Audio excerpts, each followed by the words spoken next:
develops and challenges forms and conventions of real media products in many different ways. First of all, on the front cover, the masthead is in a font that is different to the rest of the fonts.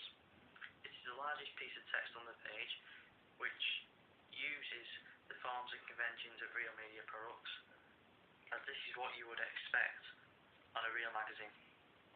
There is a colour scheme of black, red and white, and the colour scheme is fairly common in magazines. The front cover has issue information underneath the magazine, and the barcode in the banner at the bottom of the page.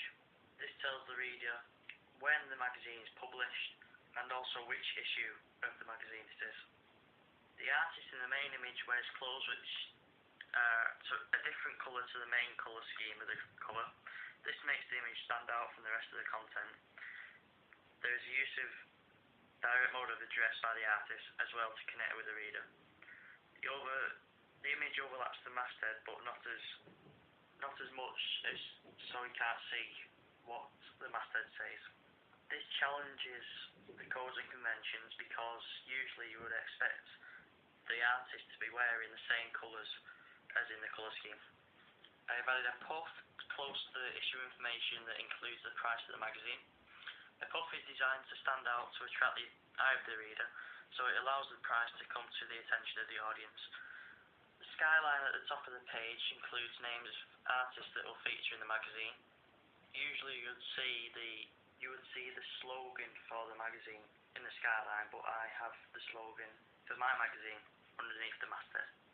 I have a secondary image with a caption to state who is in the picture, and there is a page number to give information about where in the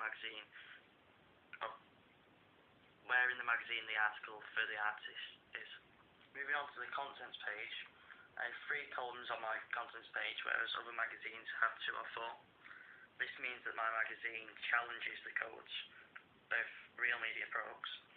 There are a variety of different images, and the page number of the article is on the image. Usually you would see a variety of images on the contents page, so the reader gets an idea of what's to come in the magazine. The colour scheme is the same as the front cover because there is a red, white and black colour scheme throughout. If the colour schemes weren't the same, it would look like the 2 pages would be from the same magazine, so it does develop the codes and conventions of real media products. Where it says both featured and regular content, there is a banner across to make it clear that there is separation between the columns. Without the banner, the reader could become confused about which articles are featured and regular, so the codes have been developed here in the contents page. There is information underneath the article titles to give the reader an introduction to what the articles entail. The masthead is present at the top of the page, along with issue information, and the word contents is bigger than the masthead to make it clear that this is the contents page. I have information along the bottom of the page which gives details of subscription. I have the address of the website for the magazine, as well as details of Facebook and Twitter pages for the magazine. Normally you would see these details in regular magazines, so I've used the codes and conventions well here. The page number is on the bottom right hand corner of the page in a different colour to the rest of the content. I've done this so the page number is able to stand out from the rest of the text.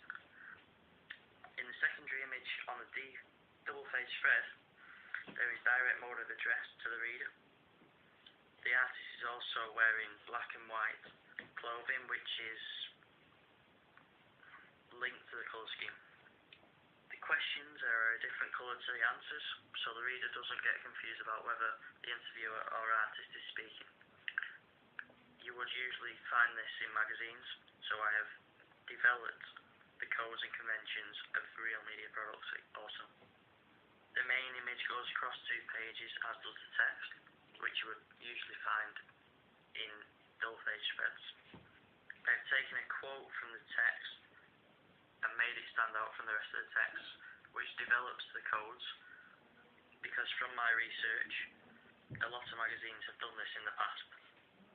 They have a byline underneath the title of the article with the name of the band play at the bottom of the image.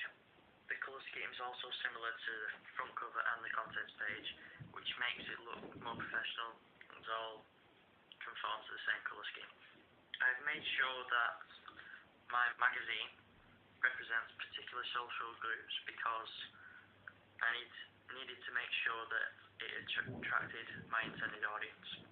I've made sure that the magazine is suitable for both genders because both men and women are featured in the magazine.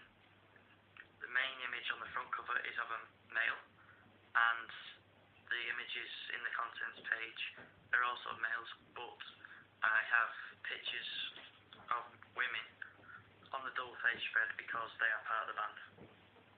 The text used in the magazine is also suitable for both genders, as both males and females will understand what is being said.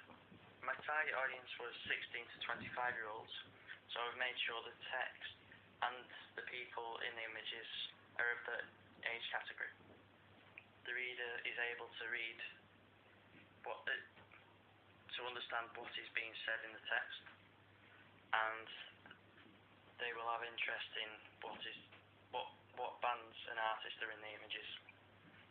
The artists have dressed in clothes that you would associate with the rock genre, so this can attract fans of the genre of rock music. Props such as guitars and drums is also a good way to attract the audience, because as soon as they see these props, they are automatically interested in the articles as they understand what entails in the article through the props. There is a positive vibe towards my magazine because the moods of the artists are good, and you could say this challenges the regular stereotypes of rock artists. Having good positive attitudes will increase the interest of the reader. There's quite a youthful look to the free magazine pages, but you could also say that with the professional look, we can provide for a range of different audiences. With the professional look, we can provide for a range of different audiences.